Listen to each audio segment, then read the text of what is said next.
Hi guys, welcome to our channel mister Sisindri. Bigg Boss Telugu season 9లో మరో elimination పూర్తి అయ్యింది.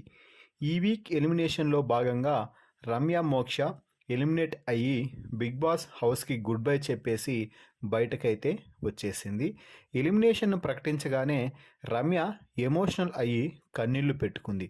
నేను ఎలిమినేట్ అవ్వను అని చాలా కాన్ఫిడెంట్గా చివరి క్షణం వరకు కనిపించింది రమ్య. అయితే ఒక్కసారిగా నువ్వు ఎలిమినేట్ అయ్యావు అంటూ నాగార్జున ప్రకటించగానే కన్నీళ్ళు అయితే పెట్టుకుందనే చెప్పాలి.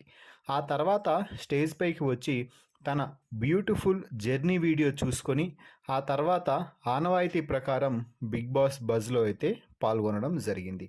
ఈ వీడియోకి ఒక లైక్ చేసి చూడటం ప్రారంభించండి, అలాగే హైప్ కూడా ఇవ్వండి. ప్లీజ్ లైక్ చేసి చూడటం అయితే ప్రారంభించండి. ఇక అసలు విషయానికి వస్తే Bigg Boss buzz host Shivaji రమ్యకి చాలా వెరైటీగా వెల్కమ్ అయితే చెప్పడం జరిగింది. తన కెరియర్ మీద ఫోకస్ పెట్టడానికి అని బిగ్ బాస్ హౌస్లోకి వెళ్ళి వేరే వారి విషయాల్ని కెలికి చివరికి తన కెరియర్ ముగించుకొని వచ్చేస్తుంది. ప్లీజ్ వెల్కమ్ రమ్య మోక్ష అంటూ పిలిచి పికిల్ చేతిలో అయితే పెట్టాడు. ఎందుకు అంటే ఆ పికిల్ చేత పట్టి బిగ్ బాస్ హౌస్లోకి రమ్య అయితే వెళ్ళిన సంగతి తెలిసిందే. ఆ తర్వాత పికిల్ ఎలా ఉంది అని శివాజీ అడిగితే టేస్ట్ చేసి సూపర్ అని చెప్తే నీ పికిల్ మాత్రం ఆడియన్స్కి నచ్చలేదు అంటూ శివాజీ ముఖం మీదనే చెప్పేశాడు. పక్కన వారిపై ఉన్న శ్రద్ధ నీ ఆట నీ మాటపై ఫోకస్ పెట్టి ఉంటే నువ్వు ఈరోజు ఆ హౌస్లో ఉండేదానివి అంటే నా నేచరే అంతే అండి, నేను నటించలేను అంటూ కొంచెం ఘాటుగానే స్పందించింది రమ్య మోక్ష.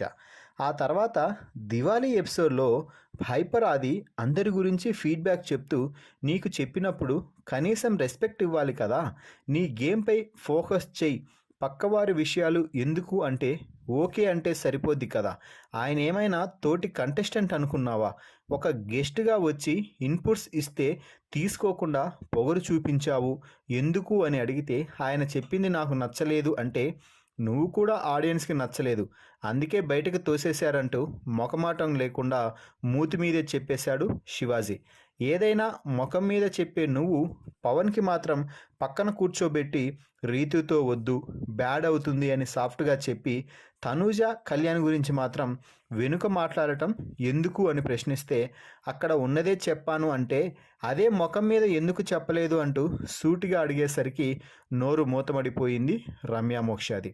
అది పక్కన పెడితే తనూజని టార్గెట్ చేస్తే నామినేషన్స్లోనూ టాస్కుల్లోనూ చేయాలి, పక్కకెళ్ళి ఆడుకో పిల్ల అంటూ ఆమె ప్లేస్లో రాయడం ఏంటి, ఎవరు చూడరులే అనుకున్నావా, ఇప్పుడు ఎక్కడికి పోయింది నీ ముక్కు సీటుతనం అంటూ క్వశ్చన్ చేయడంతో లేదండి నేను కావాలనే రాశాను, ఆ పిల్ల యాక్ట్ చేస్తుంది, అప్పుడు అదే చెప్పాను ఇప్పుడు అదే చెప్తున్నాను, ఎప్పుడైనా కూడా అదే చెప్తాను, జలస్ ఎక్కువ తనూజాకి అంటే ఎవరికి ఏమి ఎక్కువో ఈ 2 వారాల్లో అందరూ చూశారులే అంటూ రెచ్చిపోయాడు శివాజీ. రమ్య, గత వారం నిన్ను కళ్యాణ్ని కన్ఫెషన్ రూమ్కి పిలిచిన సమయంలో మహారాణిలా కిరీటం పెట్టుకొని మిడిల్లో కూర్చున్నావు సోఫా సెట్లో, అక్కడ ఇద్దరు కూర్చోవచ్చు, ఆ మాత్రం బుద్ధి జ్ఞానం లేదా, నువ్వు పక్క జరిగితే కళ్యాణ్ కూడా కూర్చుంటాడు కదా అక్కడ అంటే కళ్యాణ్ నా పక్కన కూర్చోవడం ఏంటి, అందుకే నేను సీట్ ఇవ్వలేదు అని రమ్య చెప్తే అందుకే హౌస్లో నీ సీట్ పర్మనెంట్గా పీకేశారు,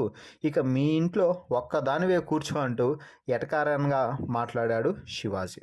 ఇక ఆ తర్వాత ఒక్కొక్కరి గురించి అడగటం మొదలుపెట్టాడు శివాజీ.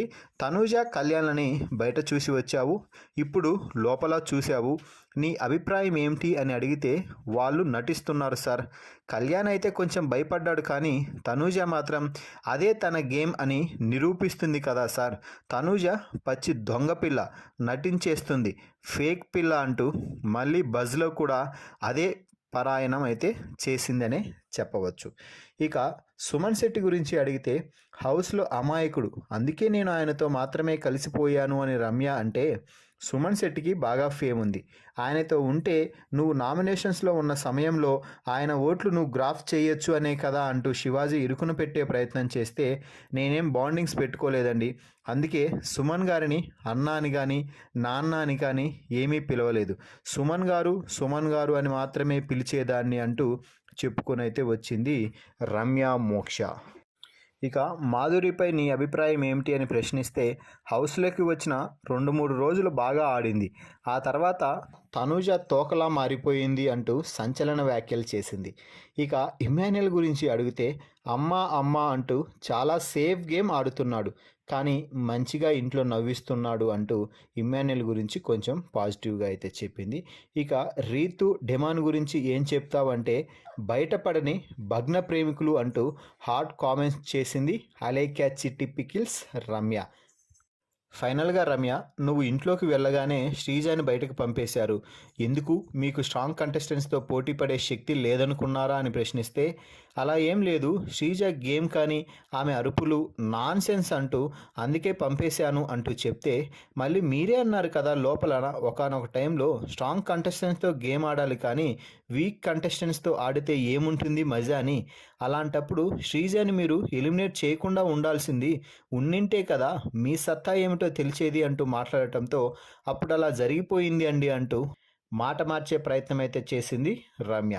ఫైనల్గా ఈ సీజన్ టాప్ 5 కంటెస్టెంట్స్ ఎవరని అనుకుంటున్నావు అంటూ అడిగితే, మహానటి ఉంది కదా తనూజ, అలాగే ఇమ్మాన్యుయల్, సంజన, డెమాన్, నిఖిల్ పేర్లు అయితే చెప్పింది. ఆ తర్వాత శివాజీ ఇక చివర్లో ఇక నీ కెరీర్ మీద ఫోకస్ చేయి అంటూ బజ్ని క్లోజ్ చేయడం గమనించాల్సిన అంశం.